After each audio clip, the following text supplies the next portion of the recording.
Le deuxième phénomène aussi qu'on a vu, c'est la mécanisation. C'est-à-dire que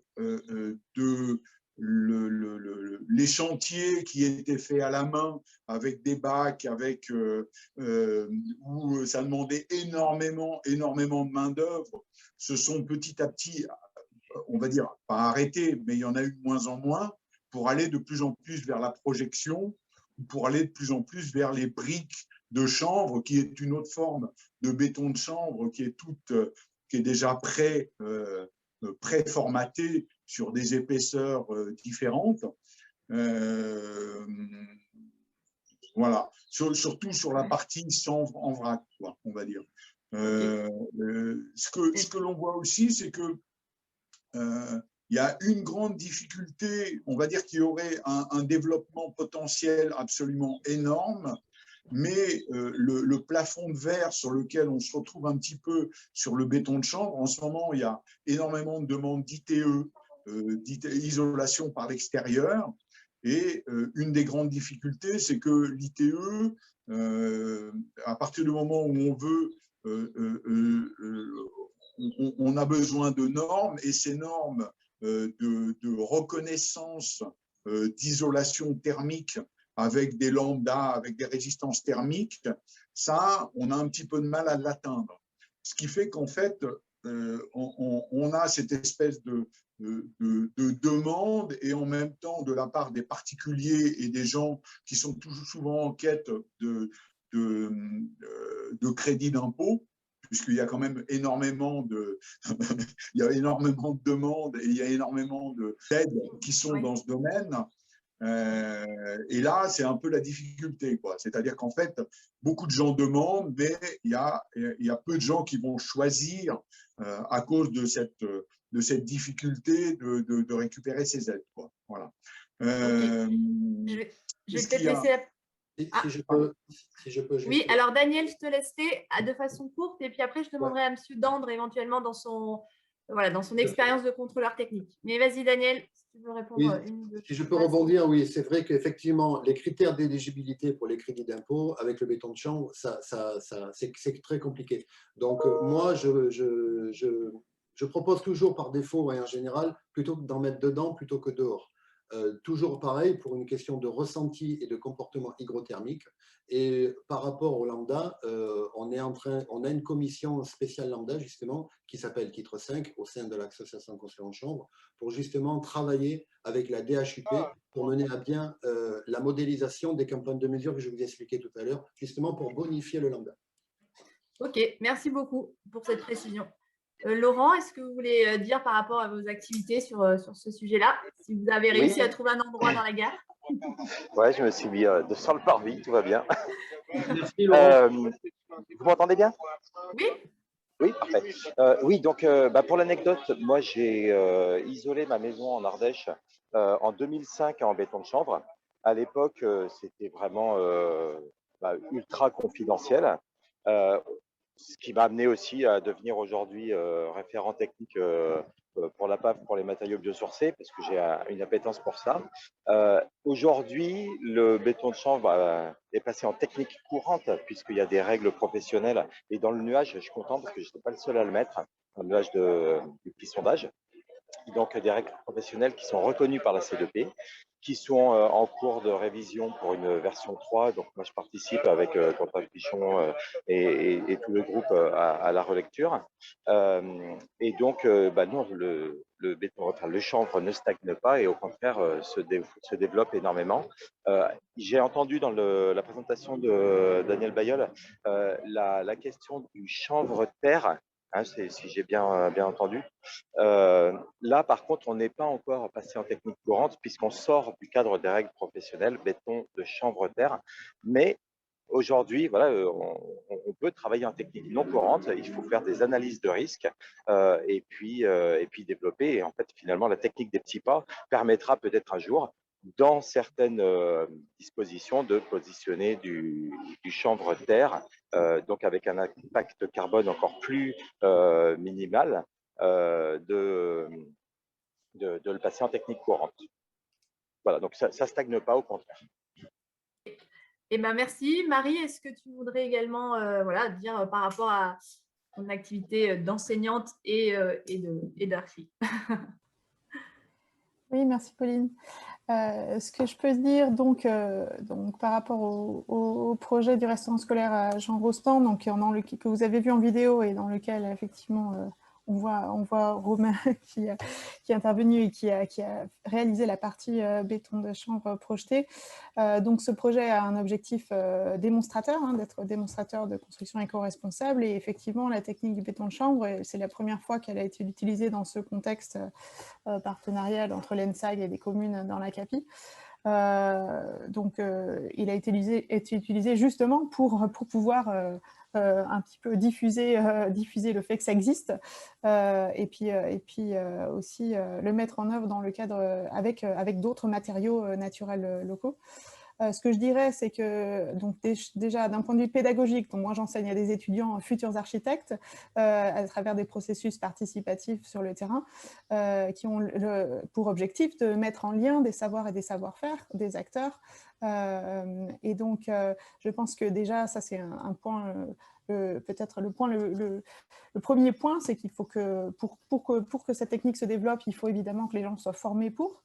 Alors, les gens, c'est évidemment la maîtrise d'œuvre, les architectes, les futurs architectes, mais aussi les artisans, parce que des Romain Charbonnel, il n'y en a pas, on les compte sur les doigts de la main, et puis avec un savoir-faire et voilà, un vrai engagement. Donc, je pense que ce sujet de la formation, elle est vraiment très important à la fois pour les concepteurs et aussi pour les artisans, et pouvoir vraiment développer des compétences. Alors c'est le cas aussi pour d'autres techniques de construction, mais je pense que c'est vraiment au cœur du sujet. Ouais.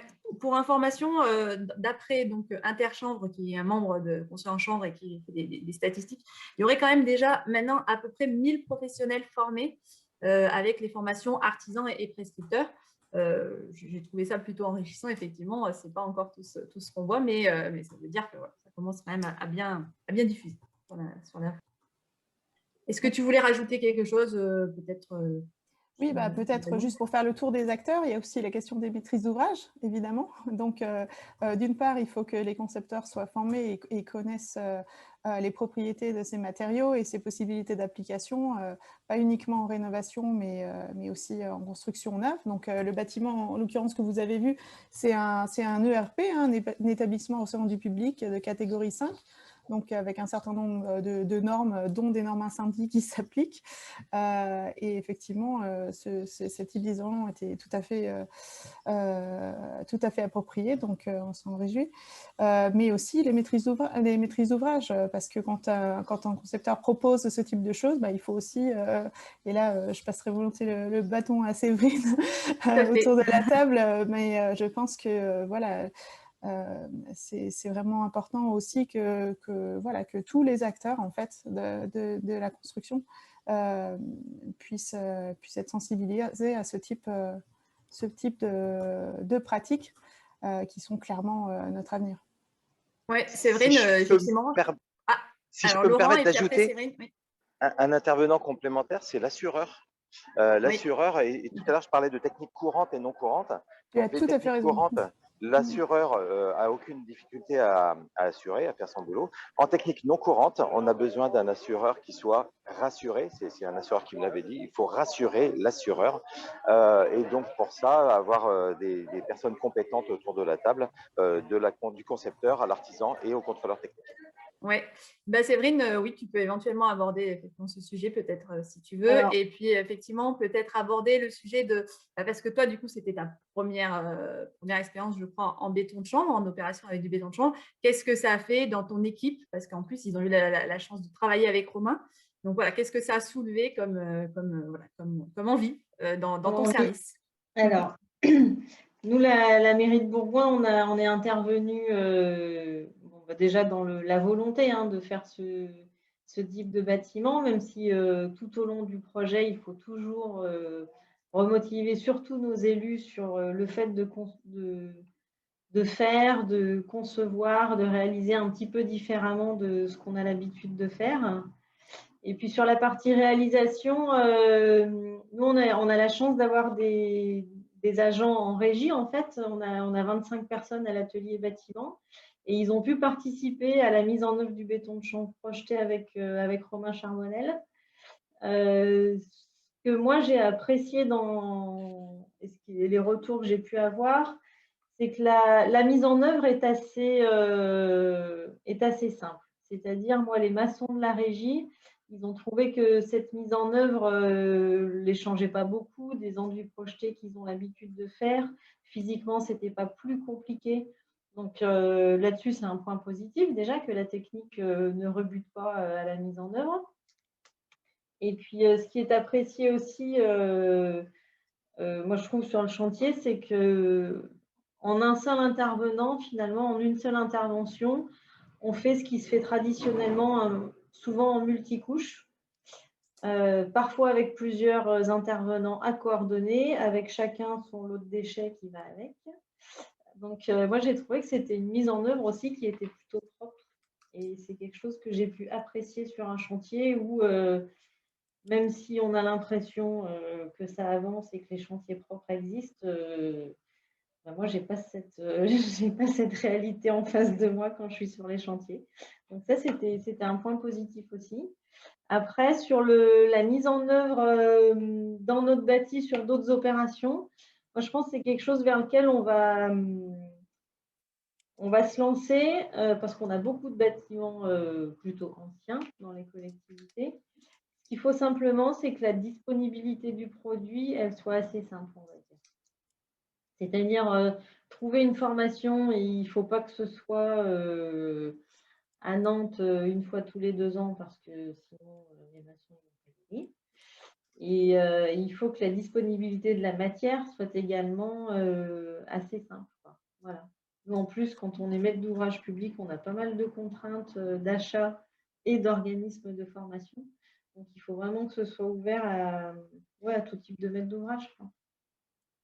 Voilà ce que je peux dire. Et ben, ça permet de faire une mini. Oui, vas-y. J'ajouterais juste quelque chose parce que vous l'avez vu dans la vidéo, et ça, c'est d'un point de vue, pour les concepteurs autour de la table, d'un point de vue artistique, on va dire. Vous avez vu que Romain réalisait une alcôve en chambre. En fait, c'est un matériau qui est très malléable et qui se prête à des conceptions, des créations intéressantes. Je voulais juste peut-être conclure parce qu'on n'aura pas le temps de faire. Alors, la dernière question qui était aussi une des questions, mais sur laquelle vous avez déjà un peu parlé, de qu'est-ce qu'il faudrait comme accompagnement pour un maître d'ouvrage, pour qu'il y aille ou pour les… Voilà, Séverine en a parlé également. Peut-être faire parler Romain, qu'on a vu, donc on l'a entendu. On a entendu sa voix dans la vidéo, mais quand même, on ne l'a pas entendu. Peut-être sur ce sujet justement que disait Séverine, on finira sur ça, c'est-à-dire sur la technique, le fait réellement de le mettre en œuvre et comme quoi c'était… quand même très confortable et que c'est quand même une façon très différente aussi de travailler parce qu'il y a tout un travail d'incorporation au préalable de matériaux, il y a un déphasage voilà, peut-être conclure un peu sur qu'est-ce qui fait que c'est aussi une technique purement au-delà de la théorie de l'intérêt environnemental et du bâti ancien, mais qu'est-ce qui fait que c'est une technique agréable à travailler finalement pour toi peut-être, Romain, pour finir là-dessus. Alors, je ne dirais pas que c'est si agréable que ça, parce que je le disais, effectivement, moi j'ai commencé en 2012 par des enduits et de la brique, et on a mécanisé ça à partir de 2015. Mais je ne dirais pas que c'est si simple que ça, il y a quand même pas mal de manutenance. C'est des journées qui sont assez intenses, puisqu'il y a quand même du dressage de béton, il faut gérer les rebonds qu'on peut soit réintégrer dans certains process ou de mécanisation. Mais après, effectivement, en termes de rapidité et d'efficacité, il n'y a pas mieux que la mécanisation. Donc, nous, on s'est lancé là-dedans parce qu'on est capable de répondre à des chantiers beaucoup plus volumineux. Sans effectivement passer 2 mois pour faire du coffrage ou de la banche. Donc, on est réellement plus efficace. Mais c'est quand même pour nous des journées très intenses. Voilà. Et après, moi, je vois, voilà, on débattait un petit peu je lance ce débat-là, on débattait un petit peu sur la terre. Si on peut transférer tout ce qu'on a fait avec le chanvre, avec la terre, bon, les fournisseurs de chanvre vont pas être très contents, mais c'est pas grave. Pour moi, le couple idéal, ça serait effectivement argile-chanvre. Pour l'instant, c'est pas encore ça, mais ça va venir. Voilà. Et ben, au moins, on sait quelle est la chose à faire, à travailler, à venir, Oui. surtout sur un territoire où il y a du pisé, ça serait quand même cool de faire. Ouais, voilà. Alors moi, voilà, pour ce qui est de notre activité, moi, je propose 100% de ce processus pour isoler le pisé.